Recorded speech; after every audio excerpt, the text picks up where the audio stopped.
Ahoy, mateys, and welcome to SLC Puck! I'm your host, Austin Facer, and we are now officially in spooky season. And if you're listening to this on Apple or Spotify, you're not getting the joke, and I feel really bad for you, but I'm dressed up in a Halloween wardrobe, and the set is all adorned in all the trappings of Halloween season. So we're having a lot of fun here. This is exciting. And I know what you might be thinking, like, is this even still a hockey podcast at this point, you know? But it is. We're going to talk hockey here. I'm your host, Austin Facer. Not only is it spooky season, this is going to be a week we will never forget for the rest of our lives. We are coming up on less than a week before Utah Hockey Club's first ever regular season home game against the Chicago Blackhawks. Delta Center is going to be nuts. Indoor snow, cheap concessions. I can't believe that was both indoor snow and cheap concessions. That was pretty good, huh? That threw a little popcorn around there. I'll talk to you more about the cheap concessions here in a sec. We're going to go over some more things that the Utah Hockey Club is doing to win over the hearts and minds of the community. It's a lot of fun. I'm your host, Austin Facer. Thank you for tuning in to SLC Puck, whether you're listening to me in your car and missing out on the funny bit of me dressed up like an idiot, or watching on YouTube or KSL.com. Appreciate you for stopping by. Just real quick, if you like the show, you want to support, I've got a great thing for you to consider, okay? I've sold a couple of these already. I've got a little shop here. It's slcpuck.shop. And the thing I'm really excited about now is something that I think is going to help keep your heads nice and toasty when things get cooler, And if you can find a creative way to implement into your Halloween costume, please do so. I don't know if that's like something with like a Freddy Krueger mask. Freddy Krueger mask wearing an SLC Puck beanie would be pretty cool. I would be on board with that. I'd give you a prize if you took a picture like that. But you can go to slcpuck.shop, get the beanie. It's only $20. Come on, what are you waiting for? You can support the show with a donation too. I know a lot of you guys are doing that as well. I always try to send you a nice little video thank you when you do so. So those of you who are supporting the show, really appreciate you for tuning in. Now hold on. What's that you say? You're saying the concession prices at the Delta Center are going to be insanely low this year? No way. No, I've been to the Delta Center. I happen to know they sell disgusting Dasani water for $5 a bottle. That's ludicrous. It's true. The bird is right. Apparently, it's true. This is the story that lit up, the news waves, the headlines, everything.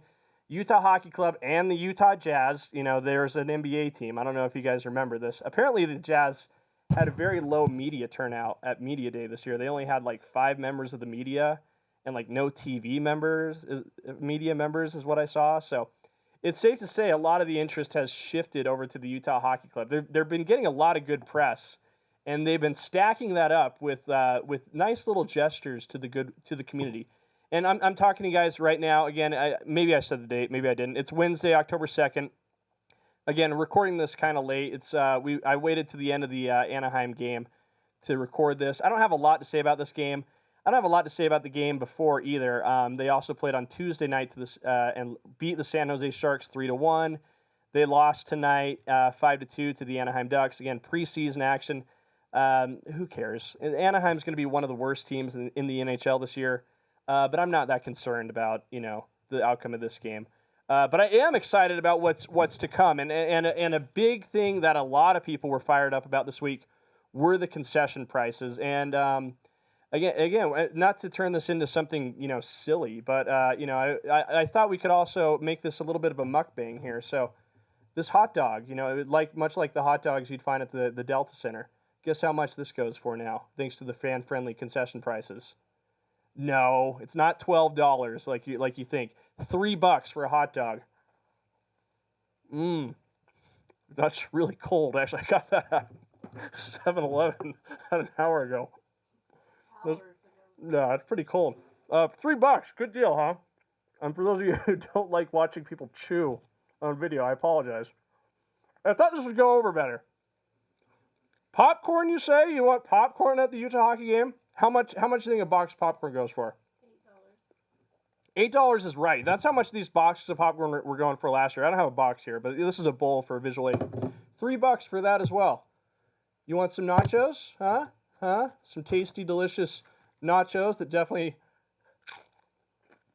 weren't purchased at 7-Eleven a couple of hours ago, that are insanely cold and miserable. $3 for nachos. How can you beat that? Ice cream? You want ice cream? Everybody in Utah likes ice cream, right? Guess how much a little thing of ice cream is going to cost you at the Delta Center this year? Any guesses? No, you're wrong. $3. Isn't that crazy? So think about that. Nachos, ice cream, popcorn, hot dog, $3 each. And hey, you need something to wash it down? You get yourself a disgusting bottle of Dasani water. I hate Dasani water, by the way. There's a reason why they sell it at McDonald's. It tastes horrible. So this is me doing something that's going to make me feel sick. That's revolting. But for $14 altogether, you can get yourself a very nice little meal at the Delta Center. This is something that is not seen very often in the sports world. I mean, especially if you've been to a Jazz game last year, where you've loaded up on your $8 box of a few popcorn kernels. Here's what's going to suck about the ice cream, unfortunately. If you've been to a Jazz game, you know how long the line is for ice cream. It's pretty miserable. And being only $3 this year, I don't expect that to be better. But hey, at least you'll feel better about the extra weight you have in your pocket while you're waiting, from saving all your money. But again, I thought this was really cool. This lit up the positive press in surrounding the Utah Hockey Club, and it's getting people pretty excited. And I think it's something that the Utah Hockey Club had to do to offset some of these prices. I was just looking at ticket prices for the home opener against Chicago on October 8th. I opened my little iFlap here and checked out the prices, and it looks like the get-in price is going to be about $130 on SeatGeek right now on the secondary market. So that's a pretty penny. However much it's going to cost you to get your family into one of those games this year, it's going to be quite a bit. I talked about this on a previous episode. It's the hottest ticket in town this year.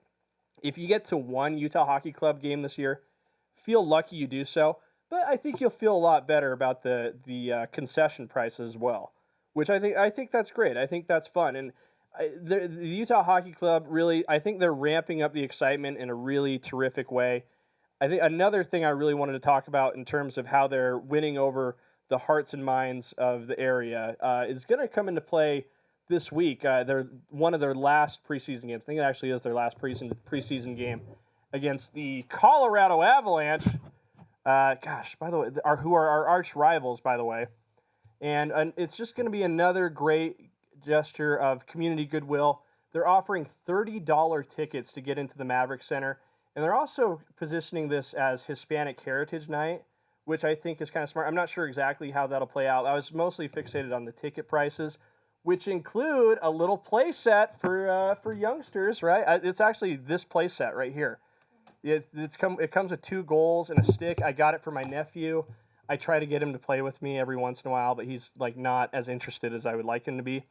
But it's fun to think this is the Utah Hockey Club is clearly building something with the next 10, 15 years in mind. They really want to get the kids in the area invested, interested in hockey.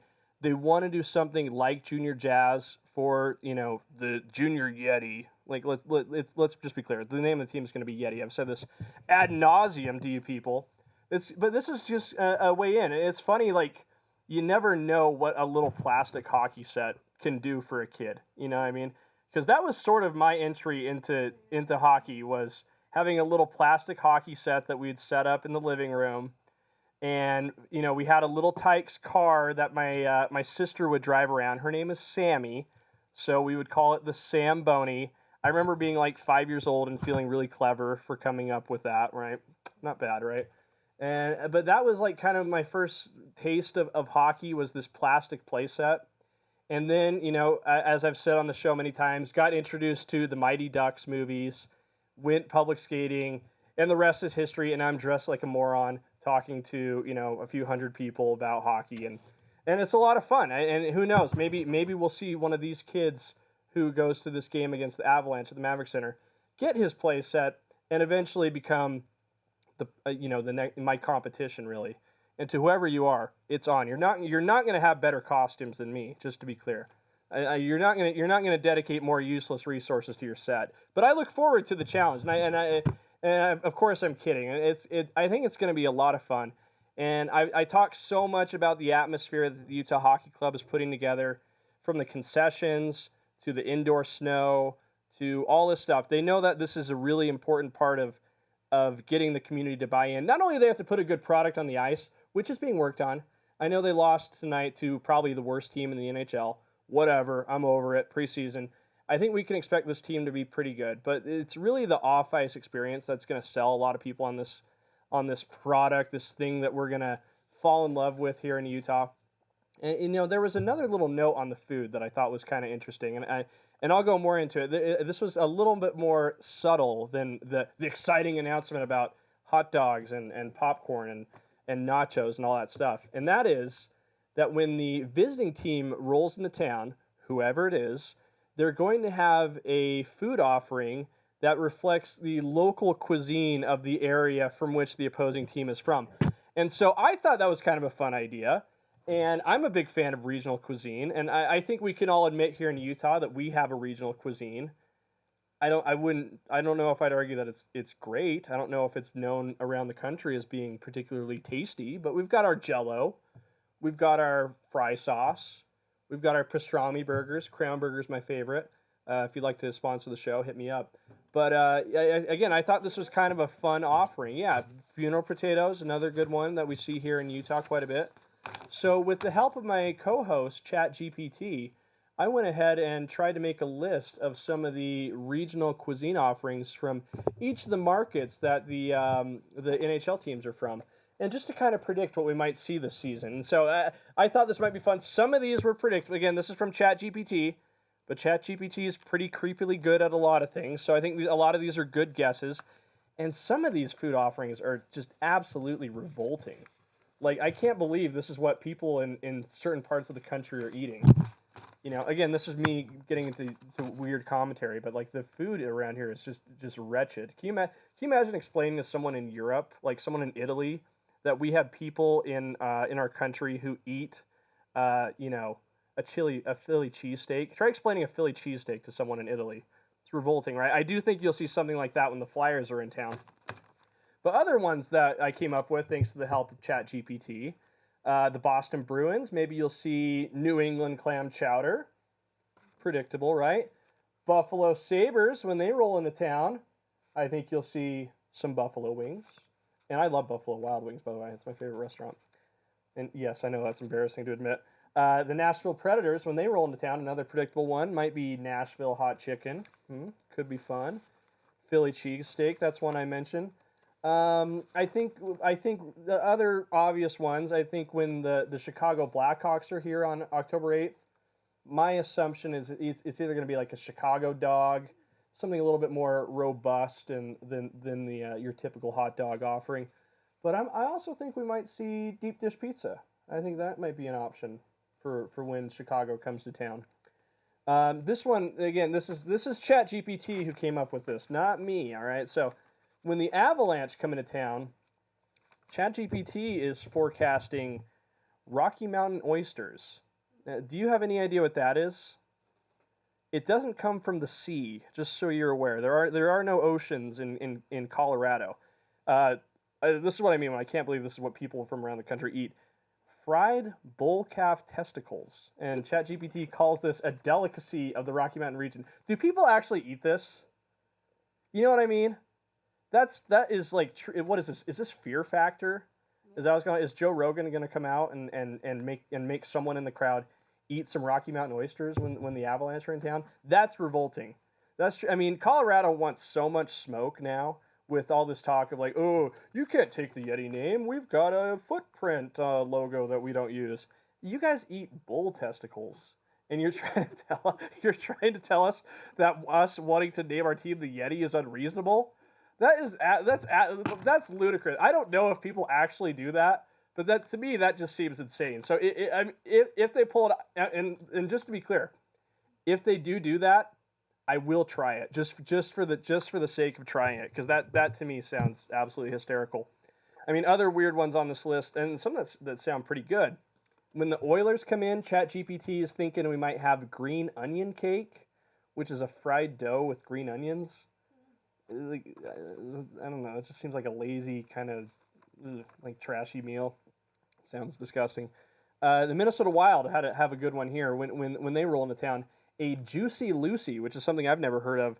A cheese-stuffed burger that's oozing with melted cheese, according to the description. And here's one that I thought was very clever, and one I would love to see, actually. And I think you could apply this to two teams. I think you could apply this to the Detroit Red Wings and to the Seattle Kraken. And I'm talking about calamari, which, as we know, is, and I'm just looking at the description to make sure I say it right, a fried seafish dish. I think it's like I'm forgetting the word, octopus, right? The octopus tentacles that are kind of deep fried. And, you know, the Red Wings throw the octopi on the ice. The Kraken have some scary Kraken octopus tentacle imagery. So I think that's something you could see when they roll into town. You know, but again, to me, like, ChatGPT, who I wish I could have on as my co-host tonight, but there's just so much stimulating the show right now. I don't want to overdo it. Predicted the Rocky Mountain oysters. That was, to me, is like wretched. So we'll see if that happens. But again, I can't crack down on it too much. I would try it, but you know, just pivoting back to the whole pageantry. I think, and sorry, I forgot to put my hook on. I think we're really seeing something special happening here. I mean, I really think October 8th is going to be a really memorable night. I think the indoor snow thing is going to light up social media. It's going to get like viral, national, maybe international coverage when it happens. I think the team's going to come out, have a lot of energy. I am predicting Liam O'Brien will be active and trying to start a fight, you know, within the first 5 minutes, which he should, by the way. That's why he's on this team. I think that's smart, right? That's what he should be doing. But as far as the other guys on the team, you know, there's a lot of great stories that have been developing throughout preseason. And to me, like the biggest story of all is Kailer Yamamoto, and he scored a goal tonight against Anaheim. And again, I've talked a little bit about him on previous episodes of the show. The story with Kailer Yamamoto is really, really cool. I think what you're seeing with him is a guy who's literally fighting to save his career in the NHL. He's on a professional tryout with the Utah Hockey Club. And to the Utah Hockey Club's credit, they are giving this guy every opportunity possible to make this team or perhaps catch on with another team. And I went over, you know, he's played in every preseason game except one. We didn't see him here against the Kings on the 23rd of September. But, you know, just a real quick rundown of his performance throughout the preseason. Against St. Louis, he played. The stats were not available in that game. Something screwy happened. If you go to ESPN's box score, there's like almost no information there. There's the scoring summary, but you don't really see time on ice or anything like that. But he was in the game. I definitely remember that. He was active, forechecking well, all that good stuff. But then, you know, when they went to play the Vegas Golden Knights, he was a -1 in that game. But again, I thought he played a really nice, aggressive game. His 3 hits led all forwards on Utah's side. He also played 22 shifts, which was the most on the team, and he played all 3 units, even strength, penalty kill, and power play. So, like I said, they're trying to find a spot for him, is what I see. It's like maybe it's not, you know, a guy who's on the first or second line, but he's definitely showing that he has ability both on special teams, right, with the penalty kill and the power play, which I think is pretty cool. Against the Avalanche, after that, he led the team in penalty kill time on ice, which I think is an interesting note. He also went 2 for 3 on faceoffs, and it's been talked about on social media. Utah's faceoffs are horrendous. They were when they were the Coyotes last year. Do you remember that? They were really bad at faceoffs too. I think they might have been one of the worst teams in NHL history on the faceoff, and that's really important. I'll probably get more into why that is in a future episode. But again, I think he's competing for a spot on this team. And, you know, my guy Ryan Miller wrote a great story on this on KSL.com after the San Jose game. Was like, man, he really made a strong case. This was Ryan's headlines, more or less, was Yamamoto makes a strong case with performance against San Jose, which if you saw the game, you'd probably agree. The guy scored 2 goals. They were very similar looking goals. There's sort of like a lot of great passing in the offensive zone, and he finished it on on a backhand, or excuse, not a backhand, on a backdoor feed from Keller, from Barrett Hayton. 2 goals that looked very similar. But a huge part about hockey is just being in good position and being ready to finish the play or to make the next best play. And we've seen Yamamoto do this in many instances throughout this preseason. In this case against San Jose, he just happened to finish the play and put the puck in the back of the net, for crying out loud. And that's how you win games, by the way. I know a lot of you guys are new to hockey, but the way you win games is to score more goals than the other team, right? And so scoring those 2 goals in a 3-1 win over the Sharks, that was pretty, I would call that pretty helpful in getting a good team win. But he also had 3 takeaways, again, played on all 3 units, even strength, penalty kill, power play. And tonight, he scored Utah's first goal, a nice deflection on a shot by Josh Doan. So the last 2 games, he's scored 3 goals. And again, he's played all 3 units throughout the preseason. I love it. It's a great underdog story. And if you're not familiar with Kailer Yamamoto, let me catch you up to speed and let you know a little bit more about him. You know, he was drafted in the first round, 22nd overall in the 2017,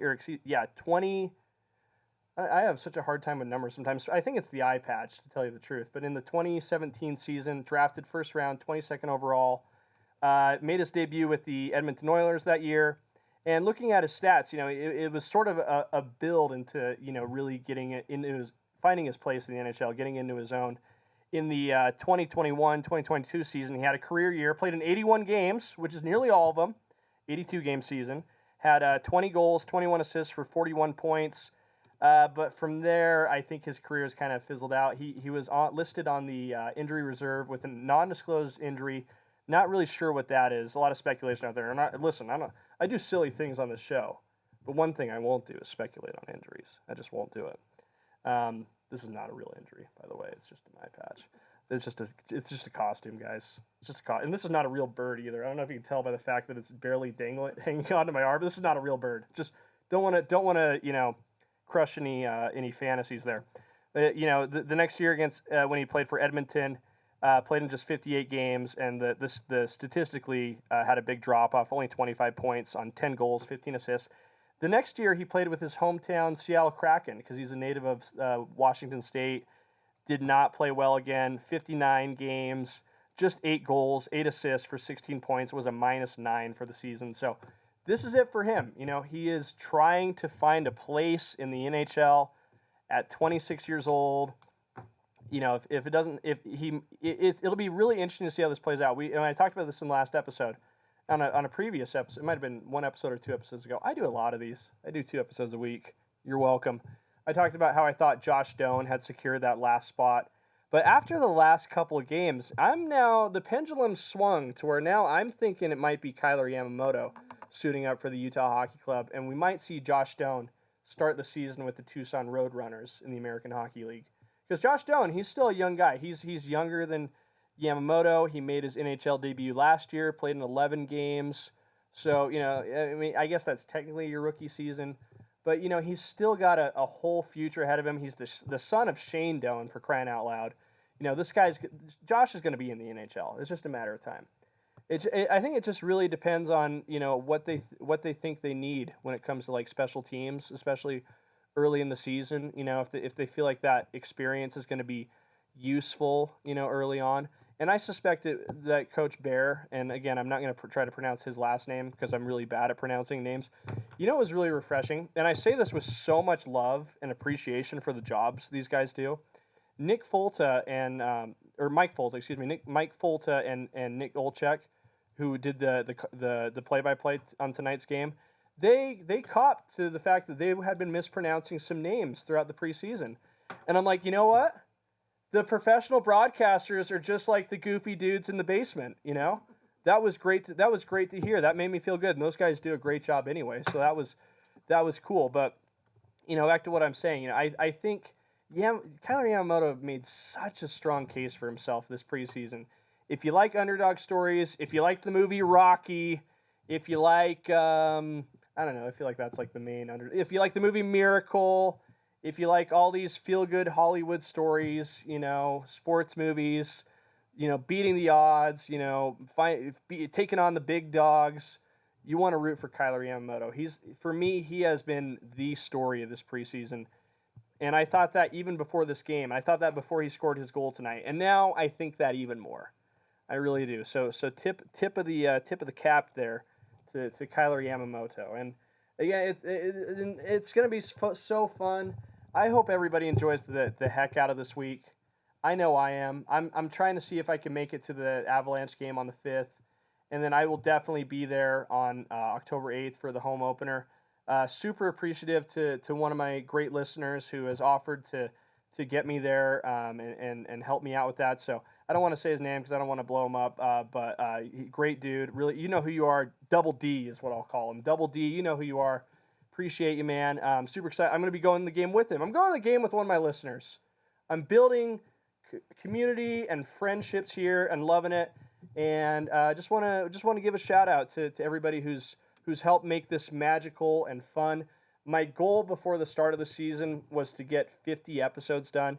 This is episode 46, so I'm gonna fall a little bit short. I'm sorry, but still, this has been a lot of fun. I'm enjoying the heck out of this. So if you like the show, go ahead and support it. Buy some cool merch at slcpuck.shop. Like, comment, subscribe. YouTube, Apple, Spotify, KSL.com. I'm easy to find. And we'll talk soon. See ya.